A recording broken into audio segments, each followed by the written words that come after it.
All right, people, you have got to excuse me, all right? Better late than never, am I right? Isn't that what they say? Better late than never? Well, here I am. And Justin Bieber once said, never say never. The truth is, I had priorities. Nothing trumps AC Milan, don't get me wrong, in my house. But, brother, that exam that I just took, hey, listen, if I made an AC Milan video, things wouldn't have looked as good as they did because I didn't, because I studied in that hour that I was supposed to be doing the video. But here I am, okay? I wanted to think this through. You might be asking, you're 2 days late. How are you going to talk about AC Milan versus Lecce when we've been playing like Lecce recently? Well, this time around, let me tell you something. AC Milan won. Not a Cortomuso game. Lecce 0. And let me tell you something. First thing I want to talk about in this game, it's about this league actually. What is wrong with these small teams in this league?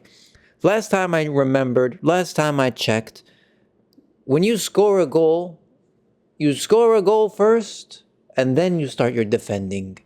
Two double deckers, parking the bus, airplane, train, whatever you want to park in front of the goal. Then you do that. This season, for some reason, these teams are just parking the bus minute one. They're not even trying. Zero attacking. Not one attacking sequence that I have seen against Lecce. Cagliari played for like 2 minutes and then they decided to shut up shop. Parma scored 2 Bandulu goals and defended the entire game. None of these teams are trying to score a goal. And not only that, what is wrong with these small teams' goalkeepers all of a sudden, once they start to play against AC Milan, they get reincarnated into prime Casillas and Buffon. Andrew Tate, Genoa's goalkeeper. I've never heard of this brother. Now I know him as Andrew Tate, the guy who barely conceded a goal against AC Milan. This guy, Falcone, although we already know Falcone is one of the better goalkeepers, but come on, bro. What the hell was that performance? Let us score, dude. Hey, what else? Who else? Everybody. Every small team's goalkeeper decides to show up against AC Milan. It's like they're looking at Magnan. Magnan's leaving, so they gotta, interview themselves with the game. Brother, listen, from last time I heard, Magnan staying. You can be trash when you goalkeep against AC Milan, okay? Just for once, all right? That's the first thing that I wanted to get out of the way when it comes to playing against these small teams. Second of all, this time around, it was different. You see, I'm looking at the stats right now, not because I don't remember, trust me. I don't remember for a different reason that I'll discuss. We have 18 shots. That's the first time that I've seen double-digit shots in like a month. Okay? We played incredible football. It wasn't cortomuso, bro. Trust me. I mean, I was seeing progression outside the back. I was seeing flicks. I was seeing 1-2s. Rabiot, magnificent. Jashari, wow. Welcome to AC Milan. That was the welcome game, bro. We have been waiting for this exact performance, and today you showed up. He made a couple of mistakes. Don't get me wrong. Sometimes he overplayed the game, over-controlled the ball, tried to dribble a little more than he should. But generally speaking, that was magnificent. The way he controlled the ball, the way he moved the ball and progressed it forward, I'm telling you, reminiscence of Benacer first 2 seasons. Remember when he used to just dribble one and just go running forward? Oh, that's what I saw yesterday. Except he's a little different because he has a little more technique when it comes to playing the ball. He's doing a little Modric role, the regista role. Lecce. Bro, listen, Allegri, you have no idea how happy I am. Not because Lecce had a good game, or Ricci, I don't say Lecce. It's because you didn't start Fofana for the first time in I don't know how long. And it's like you've been listening to these videos. I'm getting 50 views in these videos, and I think you're one of them. Because you also didn't play Loftus-Cheeks, who I unfortunately took my stocks out on the Loftus-Cheek hype train. I've had enough. He has not been good. And then we put it on the Richie. We put those stocks on the Richie. You start Richie, and he delivers like Fofana could never deliver. All right? beautiful. Defending well, positioning well, carrying the ball well, passing well. Although the passing sometimes I wished that he could be a little bit more, offensive, take a little bit more risks. I know that's my concerns with Fofana. He takes risks. But the thing is with Fofana, his passing is not really good. And 100% of the time, or 99.9% of the time, he's going to get the balls that he's trying to pass that are dangerous, that are offensive, that are, risky. They take in, we concede, Lecce has a little more quality, so I think he should be pulling those off a little more often. That's my only thing with Lecce. Backline, perfection. Estupinian, listen, I took my stocks off Estupinian as well, but I have to say, we want to see this guy play. We don't necessarily want to see him play like I want to see him play. I can't wait to see him play, but we need to see him play, get some games, get some confidence, perform well. So putting him in this game where the opponent is absolutely toilet water. I mean, listen, I've seen better movement in a clogged toilet than the way Lecce played. Absolutely nothing. We just played against a defense. It was like offense versus defense. That was the entire game. But yeah, you want to see Estupinian get a little more comfortable, like he was in the first 5 games of the season where he was a little more comfortable, getting attacking positions, making assists, that kind of thing. We wanted a good balance. We don't want to just lay everything on a 19-year-old or 20-year-old, I think right now, Bartezaghi. So it's good. I like it. The only issue that I have, another issue that I have, is how good is Salamakers? Bro. Woo, I've said it, player of the season. I've said it. I'm saying it again. I'm putting my stocks on it. A lot of stock talk today. Listen, don't trust me. I don't even do stocks, okay? The only stocks that I've ever done was my brother once. It was like, bro, there's this thing called Dogecoin. Why don't you put in some $50? It's going to go crazy. And I was like, okay, say less. Take $50. I have out of the $50 right now, they're like 50 cents right now. So that's the only time I've been in the stock market. That was a little tangent. But okay, we'll go back to the game.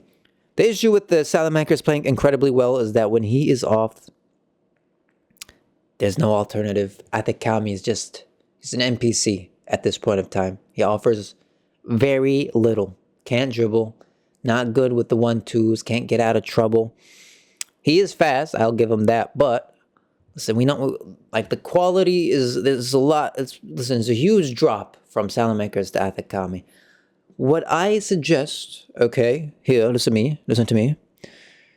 It's not going to work at all, by the way. Bring back Jimenez from Bournemouth, who's apparently killing it, which obviously is because I've said it before I made this channel when I used to have posse talks with the homies and my brother. I said, watch out for this dude right here, because this dude is going to be the next wingback. And I really think so, because he can dribble. He's fast. He's aggressive. That's modern football, right? Isn't that what you want? He's basically Salamakers, except he's not Salamakers. Even the first time I saw him, I was like, I didn't know he brought back Salamakers from Bologna. But it wasn't him. Brother, just bring him. And that way, we got it covered. And not only that, he can also play on the right side. So if Estepinian's having a bad day and Bartezaghi is not available, bring back Jimenez before Real Madrid takes him back, bro. Trust me. What else? The issue with this game. Listen, I said we have a lot of positives in this game, and all I'm talking about is the issues of this game. Listen, I'm a picky, pessimistic, grumpy old man, all right? We haven't been shooting the ball recently, but we have been converting our shots. Today was the opposite, and I didn't like that. I didn't like that we had so many good opportunities, so many clear-cut chances that we wasted. Of course, their goalkeeper was incredible, but Pulisic, for example. This guy, listen, he's performing incredibly well. He's doing everything right. Getting the ball, being dangerous, moving around, linking up, everything is good. But bro, you have set a standard in the beginning of the season with the amount of goals that you scored, and with the way you've been clutch. You can't be missing back-to-back games, 1v1s, okay? There's too many 1v1s. Too many 1v1s, you know? Too many 1v1s. You're looking like Santi Jimenez, all right? Bro. Fix yourself, okay? Please. Let us relax when we watch AC Milan. I was relaxed this game. Don't get me wrong. I should have been. Most of the people were like, "Oh my God, I need a goal. I can't wait for a goal." But I was busy doing something else because we'll talk about it in a second. Liao, I've said it in the last couple of games. The guy has been lethargic, uninterested. I don't know, disinterested. What's the word? He is interested though, but he's injured. He's playing injured. Why is he playing if he's injured? But he's playing because he has just little moments of quality where he can give an assist and have someone go 1v1 with the goalkeeper. That kind of thing poses a dangerous threat to the opposition. The issue is if he's injured, why are they keep lobbing him the ball or giving him through balls where he's not even going to try and attempt to run? Like we have seen so many runs there, he just gives up immediately. He's like, yeah, I'm not going to get that. So I don't really get it. I don't really understand. Why don't you just rest for a couple of weeks, dog? Of course, you're not going to rest next week. We got Roma. But still, Nkunku's in good form. Nkunku has been in good form. Let's play Nkunku. Nkunku, by the way, not good enough, bro. You got two 1v1 opportunities. The first time you miscontrolled it. The second time you were slow enough. Didn't get the ball. Missed the opportunity. Loftus-Cheek came in. Could have been a redemption. Point blank. Tap in. Missed it. Went through his legs. Rabiot, I'm not going to get into him because he's been incredible, but he also missed a clear-cut chance. Pulisic, the 1v1 like we mentioned. Salamakers had a shot. Ricci, good save from the goalkeeper. Gabi, I don't know how many headers he had. He didn't even hit the target, but should have at least hit the target. But then came Nicholas Fulkrug. Brother, this dude went from breaking his toe to saying, listen, I'll deal with the pain. Let's play through the pain. No pain, no gain settings. Gets into the field. Plays well in the last couple of games. Does his thing. We're not asking much of him. We're just asking him to impose himself, which he is doing. Linking up well with his teammates, which he's doing. Aerial threat, which he's been really good at. And then, after that, he goes back to his hotel. Italian job settings. They still have $1 million worth of valuables that are not even insured, apparently. And then decides that, you know what? I want all the smoke. Came in. Gabia, over the top. Salamakers, voluptuous, exquisite, incredible, emphatic, bombastic, fantastic. I'm trying to think of new words, but I can't. Control of the ball. Beautiful cross. And yours truly. Giroud-esque header in the bottom corner. Literally unsavable by a goalkeeper who saved the unsavable. This player, not person. He's a person, but anyway. Headed the ball. He didn't just hit it like, oh, I'm going to hit the goal, He placed it in the corner. Absolute perfection. The sound of the San Siro. Absolutely incredible. That's a lot of absolutely's today. Honestly, I was so happy for him. Because he's been doing well, he's been doing well. He's been playing well. Linking up well, like we mentioned. Doing everything right. The fundamentals are fundamentaling. He just hasn't scored a goal yet, We brought him to score goals. He delivers. He scores. He feels the love of the San Siro. I was pleased with him. I was happy with him. He seems like a good fella. Just a good fella. Humble guy, you know what I mean? Experienced as well. I like that. We need some experience. Gets his goal. Should have gotten a lot more. Should have not have been 1-0. Should have been 3-0. Which is what I predicted at the Hodgeball, which I'm currently in and out of the top 20, unfortunately. Anyway. And then we win. We win. Was I pleased? Of course I was pleased. Was I really excited and happy about the win the same way everybody else has been? Tell you what. I needed this win because I had an exam, and I said it. I needed my dopamine hit, And and I got my dopamine hit. But the thing is, I overdosed. Not because of the AC Milan game, by the way. It was because I had another game on. I was like, you know what? I have a couple of hours. I fixed my schedule to get a couple of hours. Why don't I make the best use of it? One screen AC Milan game, second stream. I just had to. I just had to support a fellow Milanista that was playing a final in the African Cup of Nations.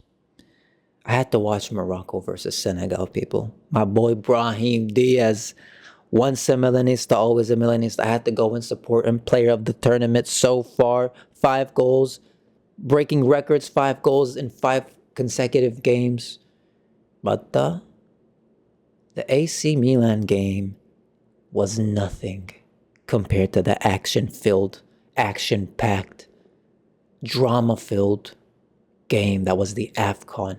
An absolutely abysmal final. That was probably the most entertaining game that I have seen in a long, long time. I actually placed that game top 3 ever. The game itself wasn't really entertaining. Everything else, brother, woo, bro, I saw things that I have never seen in a pitch. I saw a refereeing Morocco for 5 games in this tournament. How did that happen? I wonder, I wonder. I saw 2 defensive masterclasses for the most part. I saw a goal for Senegal called off, unrightfully so, by the way, because the ref made a mistake and whistled too early. Wasn't even looking at the ball, didn't even see the goal. I saw that, and then I saw a minute later, Brahim Diaz. I don't think that was a flop. I literally, actually, genuinely think that was a penalty. And I think Brahim Diaz deserved that penalty. Deserved to whine and bitch about it because it was a penalty. Because the dude basically RKO'd him. All right? The issue is, a minute before that, they deserved the goal as well. They didn't do it. But the referee granted the penalty, went to VAR. All hell broke loose, bro. I mean, I have never seen it. I do it in the shower where I feel like I've been robbed. Like, when you're in the shower and you're just wasting time in the shower, the water's dripping and you lost the Champions League final, but you did not lose it because you lost it. You lost it because you got robbed, and you're like, you know what? I'm not continuing this game. I'm moving. That's what the coach did. He called the team, told them we're not playing anymore. This is corrupted. I saw Iliman Ndiaye, the player from Everton, baller, was doing this to the ref. I don't know how he didn't get a red card. I don't know how the coach of Senegal didn't get a red card. I don't know how the game wasn't called off. I don't know the rules, to be fair. Somebody needs to tell me. They go off for like half an hour. Sadio Mane is like, nah, hell no, I'm playing this game, bro. I didn't come all the way to forfeit, It's like he was playing League of... Listen, if that Senegal coach played League of Legends, he would be one of those who forfeits in 15 minutes because the ADC wasn't pushing, or I don't know, whatever. I forgot. I don't know how to play the game. Anyway. Horrendous display of just, acts in general. I mean, I'm sure I'm going to get maybe a little bit hate because people feel like Senegal should... Bro, I'm with you. Senegal should have gotten the penalty. Should have gotten... But it was a penalty for Diaz. He didn't flop. Someone tell me he flopped. He did not flop. The issue is that the goal should have stood for Senegal, and that's why the chaos happened. And that's why he had the right emotion to call the players off, but you just don't call the players off. That's what I'm saying. It's a final. You can't just call... Bro, in that half an hour, I'm seeing phone calls. I'm seeing the president doing some, I don't know, phone calls behind the back. I'm seeing players pulling up Instagram live. We've been robbed. I saw someone go live stream in the dressing room. The game's not even done. What are you doing, bro? What are you even doing? I saw so many side conversations that I'm thinking to myself, listen, I don't know, Listen, a lot of discussions that's been taking place. By the time that Brahim Diaz was back, a lot of people spoke to him, a lot of conspiracy theories. He takes the penalty. He paninkas the penalty with his weaker foot. I've seen Sadio Mane talk to him. I've seen then Mane talk to his goalkeeper. What is he saying? Is he telling him, listen, we Stay in the middle. That's what we're going to do. We're going to make it look believable. Is that what's going to happen? Oh my God. We saw a penalty miss and the reactions were so off. It didn't make sense. If my goalkeeper saved my ass in the 98th minute, well, 120th minute or something, and nobody is going to come hug me or, fist pump or whatever, something is up. Listen, something is up, okay? Anyway, I think that, yeah, they said, you know what, we'll go to extra time. The thing is, though, they went to extra time and lost. Bro, I feel so, I'm in the minority maybe. I feel so bad for Brahim Diaz. Because I genuinely feel like someone told him, like, listen, brother, we'll end you if you score this. And he just decided not to score it. And because he's the one, genuinely speaking, this has to be the most memorable penalty since the man who died standing. Am I right? I ain't never seen a penalty this memorable. Poor guy's going to have PTSD for life. Hopefully he doesn't. Great player, like I mentioned, always a Milanista. He is the player of the tournament. It's not Sadio Mane, let's be fair. But because he won the golden, you know how they do it. But, man, I would not want that. I would not want that. I couldn't imagine it. My guy is just a humble person. The guy switched nationalities just to play for Morocco, and this is what he gets. He gets the love of the Moroccans. I'm sure. I don't know if anybody's mad at him. I don't know. But that being said, apparently someone died from a heart attack. Rest in peace. I don't know if that's true or not. I saw it on Instagram, so I'll just say allegedly. I'll also say one more thing. As congratulations to Senegal. I love the way they play. I love their players. Sadio Mane, Mendy. Listen, as a Chelsea fan, I have a lot of good memories with Mendy in that Champions League win. Great team. Sarr. Koulibaly didn't play well, but you gotta love him. Diouf, the West Ham brother. He gave the penalty, but he's great. He's a good player. He's up and coming. Humble people, love their fans, but man, some of those fans, I don't know. Listen, someone needs to do something about this.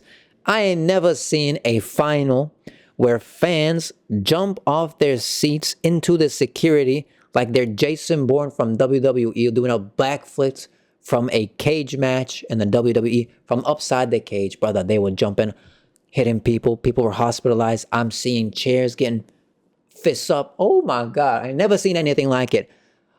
Word to Skip Bayless for the 1,000th time in every single video I do this, but I ain't never seen anything quite like it. All right. And then finally, Wagwan for the towels, bro. Y'all want a towel sponsorship or something? How are we gonna flop all these towels? I don't know. Listen, I'm confused. Is it the voodoo? I thought Moroccans do the voodoo stuff. I don't know Senegalese do the voodoo stuff.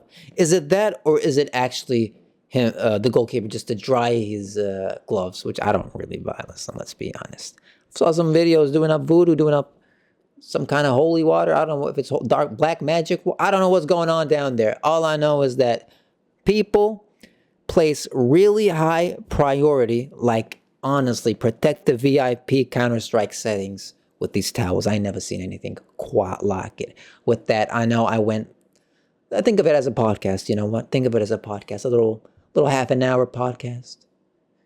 Hope you guys enjoyed. I know I've been screaming a lot. I'm just so, I needed to get this out because I just finished my exam, which I aced. Listen, trust me. I know what I'm doing. Yeah, I was just so excited to come back home and get it out of the way. I love doing this for the 50 viewers. So make sure to like, subscribe, share, comment, all that stuff. I don't know. Do whatever you want. See if I care. Well, I do care, but anyway. Peace.